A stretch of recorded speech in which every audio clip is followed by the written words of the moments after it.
अस्सलाम वालेकुम, welcome to बैठक विद कामरान राजपूत। दज्जाल एक शख्स है, कोई सिस्टम नहीं। अल्लाह ताला ने इसको बहुत ज्यादा ताकतें दी हैं, जैसे कि वो मुर्दाओं को जिंदा करेगा, लोगों के अजीज जो इस दुनिया से गुजर चुके हैं वो उनको फिर से जिंदा करके उनके सामने खड़ा कर देगा। अगरचे वो शयातीन होंगे जो उनका भेस लेके सामने खड़े हो जाएंगे, लेकिन लोग उस पर यकीन करना शुरू करेंगे। वो खुले मैदान को जो कि सहरा होंगे हुक्म देगा सब्जा उगाओ तो सब्जा उगेगा। वो आसमान को हुक्म देगा बारिश बरसाओ तो बारिश होगी। एक शख्स को बीच में से दो टुकड़े करके उसके बीच में से चलेगा और वापस आके उसको जिंदा कर देगा। दज्जाल कयामत की सबसे बड़ी निशानियों में से एक निशानी। उसके एक हाथ पे जन्नत और एक हाथ में जहन्नुम होगी। आप सल्लल्लाहु अलैहि वसल्लम ने फरमाया कि अगर तुम वो जमाना पाओ तो बेझिझक उसकी जहन्नुम में दाखिल हो जाना, क्योंकि असल में वो जन्नत होगी। आप सल्लल्लाहु अलैहि वसल्लम ने फरमाया कि आज तक जितने भी अंबिया इस दुनिया में आए उनमें से एक भी ऐसा नहीं है। आप सल्लल्लाहु अलैहि वसल्लम ने फरमाया कि आज तक दुनिया में एक भी ऐसा नबी नहीं आया जिसने अपनी उम्मत को फितना दज्जाल से ना डराया हो। और क्योंकि आप सल्लल्लाहु अलैहि वसल्लम अल्लाह ताला के आखिरी नबी हैं, इसलिए आप पे लाजिम था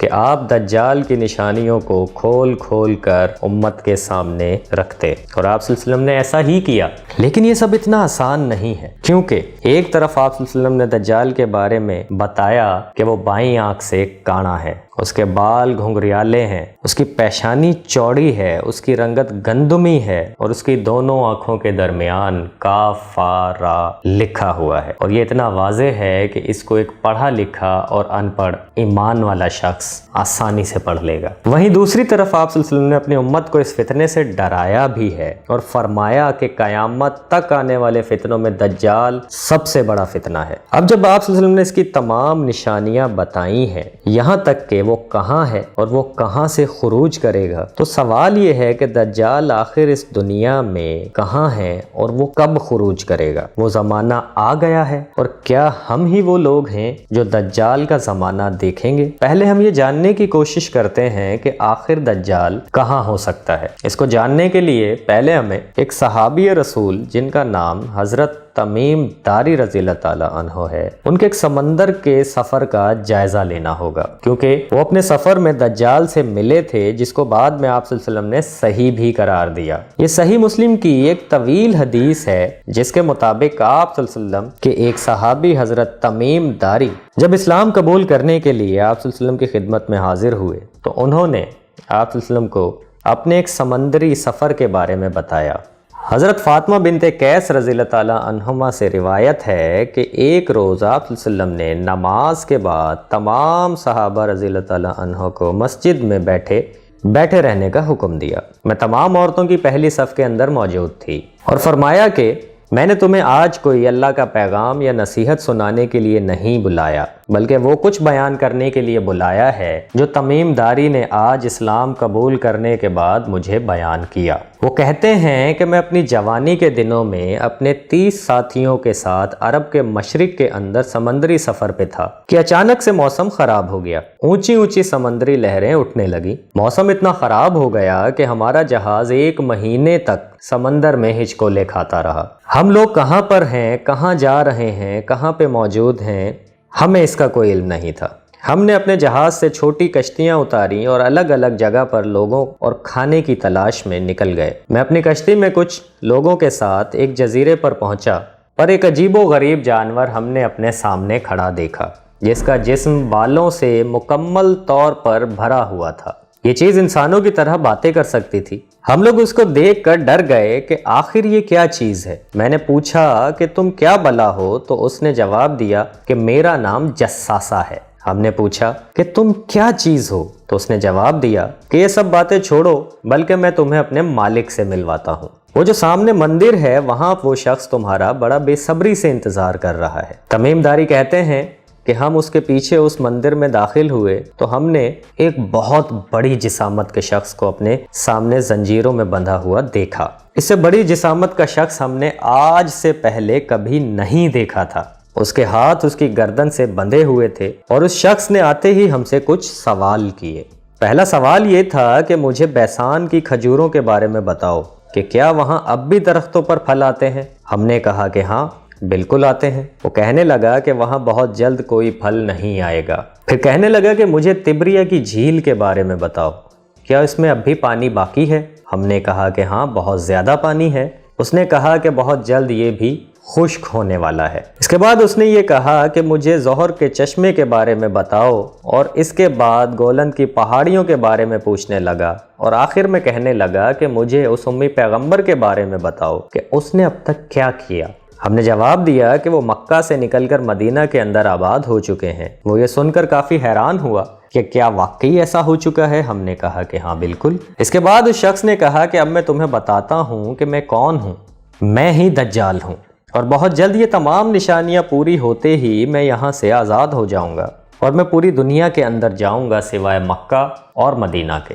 اس کے بعد آپ صلی اللہ علیہ وسلم نے فرمایا کہ لوگوں یہ یثرب ہے یعنی مدینہ، دیکھو میں تمہیں نہ کہا کرتا تھا کہ دجال نہ شام کے سمندر میں ہے نہ یمن کے سمندر میں، بلکہ آپ صلی اللہ علیہ وسلم نے ہاتھ سے مشرق کی طرف اشارہ کر کے 3 مرتبہ فرمایا دجال مشرق میں ہے، دجال مشرق میں ہے، دجال مشرق میں ہے۔ اب اگر ہم اس واقعے کو خود سے سمجھیں اور آپ صلی اللہ علیہ وسلم کے بتائے ہوئے مشرق کی طرف اشارے کو دیکھیں تو ہمیں پتہ لگے گا کہ دجال مدینہ سے مشرق کی طرف کسی ویران جزیرے پر ہے۔ تو چلے مدینہ سے مشرق کی طرف کے تمام جزیروں کا بغور جائزہ لیتے ہیں اور دجال کی لوکیشن کا اندازہ لگانے کی کوشش کرتے ہیں۔ مدینہ سے مشرق کی طرف 4 اہم جزیرے ہیں۔ پہلا مسیرہ آئلینڈ عمان میں، دوسرا سوکوٹرا آئلینڈ یمن میں، تیسرا لکشدویپ آئلینڈ انڈیا میں، اور چوتھا استولا آئلینڈ پاکستان میں۔ آپ صلی اللہ علیہ وسلم نے فرمایا تھا کہ دجال نہ شام میں ہے نہ یمن میں، تو ان 4 میں سے